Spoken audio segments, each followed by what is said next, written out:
ಹನುಮಂತನ ಗದೆಯ ಹೆಸರೇನು ಗೊತ್ತಾ? ಪ್ರತಿಯೊಬ್ಬರಿಗೂ ಹನುಮಂತನ ಬಗ್ಗೆ ಗೊತ್ತಿರುತ್ತೆ, ಅವನ ಶಕ್ತಿಯ ಬಗ್ಗೆ ಗೊತ್ತಿರುತ್ತೆ. ಆದರೆ ಅವನು ಹಿಡಿದಿರುವಂಥ ಗದೆಯ ಬಗ್ಗೆ ಮಾತ್ರ ಗೊತ್ತಿರೋದಿಲ್ಲ. ಧಾರ್ಮಿಕ ಗ್ರಂಥಗಳ ಪ್ರಕಾರ ಶ್ರೀರಾಮನ ಭಕ್ತನಾದ ಹನುಮನ ಗದೆಯನ್ನು ಕೌಮೋದಕಿ ಗದೆ ಎಂದು ಕರೆಯಲಾಗುತ್ತದೆ.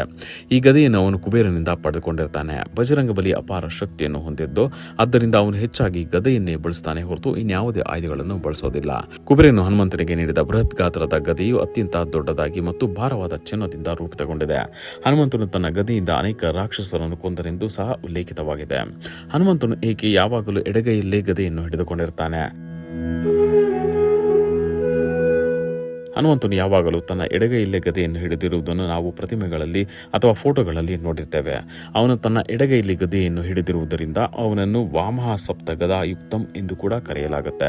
ಧಾರ್ಮಿಕ ಗ್ರಂಥಗಳ ಪ್ರಕಾರ ಕುಬೇರನು ಹನುಮಂತನಿಗೆ ಗದೆಯನ್ನು ನೀಡುವುದು ಮಾತ್ರವಲ್ಲದೆ ಇದರೊಂದಿಗೆ ಈ ಗದೆಯನ್ನು ಹಿಡಿದು ನೀನು ಯಾವುದೇ ಯುದ್ಧವನ್ನು ಮಾಡಿದರೂ ಅದರಲ್ಲಿ ಎಂದಿಗೂ ಸೋಲನ್ನು ಅನುಭವಿಸಲು ಸಾಧ್ಯವಿಲ್ಲ ಎಂಬ ವರವನ್ನು ಕೂಡ ನೀಡಿರ್ತಾರೆ. ಈ ಕಾರಣಕ್ಕಾಗಿ ದೆವ್ವ ಭೂತಗಳು ಸಹ ಹನುಮಂತನೆಂದರೆ ಹೆದರುತ್ತಾರೆ.